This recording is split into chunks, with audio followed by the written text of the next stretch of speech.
இப்போ இருக்கிற இப்போ நல்ல ஒரு மெசேஜ் இப்போ இருக்கிற காலகட்டத்தில் இருக்கிற ஒரு இஷ்யூ பேஸ் பண்ணி எல்லாருக்கும் ஹேர் ஃபால்ன்ற ஒரு இஷ்யூ வந்துகிட்டு இருக்காது. ஹேர் ஃபால்ன்ற பிரச்சனை ஆரம்பிச்சு வழுக்க மண்டை ஆகிற வரைக்கும் நிறைய இஷ்யூஸ் இருக்கு.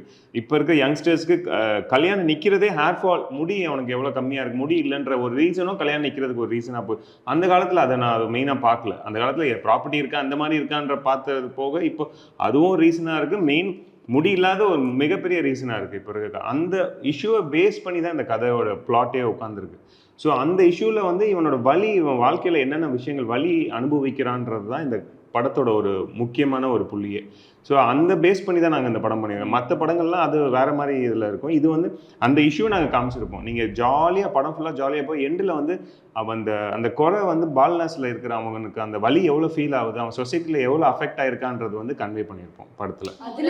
ஒரு செக்மெண்ட்டாக தான் அண்ட் எல்லாருக்கும் ஈஸியாக ரிலேட் பண்ணுற அளவுக்கு ஒரு சிம்பிள் கான்செப்டில் நாங்கள் ஈஸியாக கொடுத்துருக்கோம். சென்சிட்டிவாக நாங்கள் டச் பண்ணியிருக்கோம். பட் ஸ்டில் எல்லாருக்கும் புரியுற மாதிரி நாங்கள் நீட்டாக வந்து ப்ரெசென்ட் பண்ணியிருக்கோம். நம்ம